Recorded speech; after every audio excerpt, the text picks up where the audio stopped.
The day is in the midst of a year-long look at affordable housing in the region. What specifically do you think the legislature should do to help people who can't afford to buy a home or are struggling to rent an apartment? Well, thank you for that, and then good morning. The part of what I have been doing on affordable housing, or what I think is misnamed, should be a direct reflection of workforce housing, because that's what it truly is. It's workforce housing to provide homes for new teachers, new police officers, new engineers, and those that are working at Electric Boat or the subcontractors, is to change the ruling that Chaffa had, where most of the affordable housing dollars were going to the western part of the state. And I think that eastern Connecticut needs that workforce housing. We'll see some 13,000 workers coming to Electric Boat over the next 5 years. 2 more subs will be home-based here in Connecticut.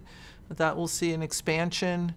We are already at over 21,000 people at the sub base. And then you look at the 2 casinos, different than the 2 tribal nations, but the casinos, and that workforce is over 6,000 people now. We need a place for our workers in this region to live in. Okay. Number 2 is Connecticut recently enacted a law designed to provide safeguards against lawsuits for out-of-state patients seeking abortions in Connecticut and any provider who helps them. Do you support efforts to make Connecticut such a safe haven? Yes, I voted for that bill.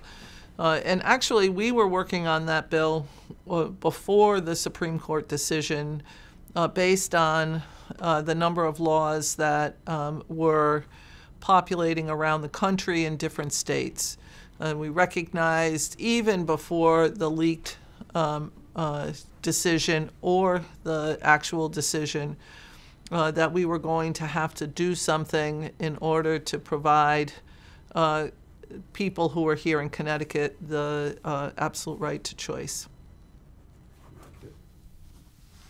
Number 3, the state's surplus has grown to over $4 billion. Do you support the decision to use some of that to lower the state's pension debt, or do you think more should be returned to the taxpayer?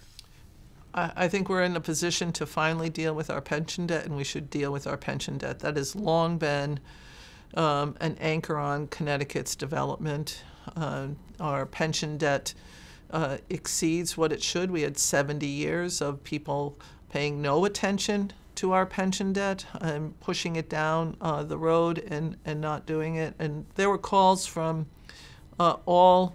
both parties, in calls from people all over the state saying we need to deal with this debt that we have. And the state employees and the teachers' retirement, the 2 pensions, the 2 main pensions were not stable, and now they are. And we are finally making concrete efforts to pay down that debt, not only with the surplus, but also with the policy changes that we have made that are making our future pension stable and funded. Okay. Number 4, how should Connecticut move forward to address climate change with regards to electric vehicles, wind power, and other clean energy strategies? So there are a lot of different clean energy strategies that are out there. We put $10 million in the budget to help out with companies buying either charging or vehicles so that they could change their fleets around on a commercial basis. $10 million is not unfortunately, is not a lot of money relative to changing around a commercial fleet, but it's a start, and I think that that's something that we need to continue. And I think we need to also do an educational program so that people understand the green energy, whether it's wind or solar or nuclear, and the real expansion that is happening and the real differences with today's technology that is happening to make sure that we're doing carbon-free. Number 5, do you think the 2020 election was conducted fairly and Joe Biden won? Yes. And the second part of that question is, do you support early voting and voting by mail initiatives? I do. Voted for the early voting was voted for both in the last 2 legislative sessions.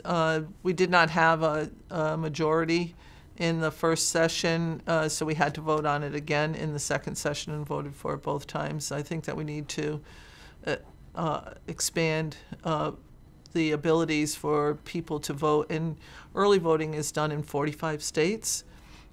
We might as well be number 46. We should be number 46.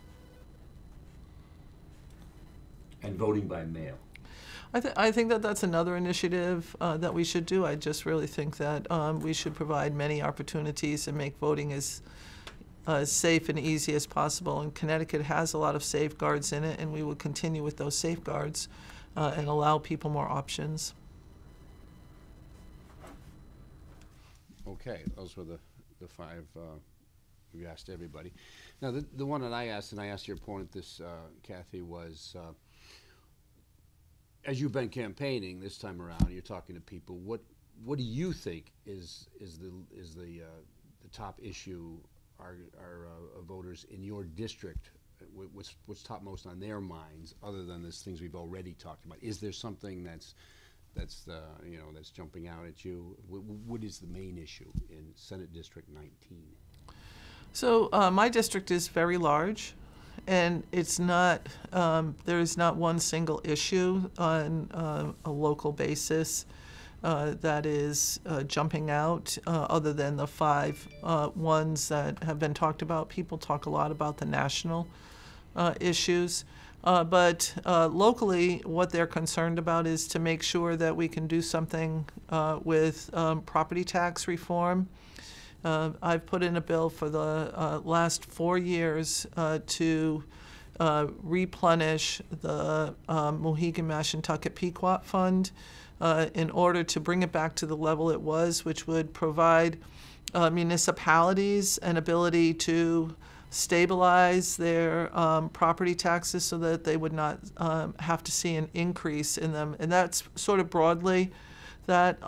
Educational funding also deals with property tax reform because if local residents have to raise their property taxes to afford educational funding, while some of them will do that, some of them don't have the capacity to do that. And so each year what I've done is increased the either stabilize and not decrease educational funding in the small communities which have lost school population, or increase the ECS for the cities of Norwich because they were seeing they were not at 100% of the formula. They were not appropriately funded, and each year I've been increasing their funding systematically to finally get them up to where they belong. And last year and the year before, they had a surplus in education in Norwich and education funding.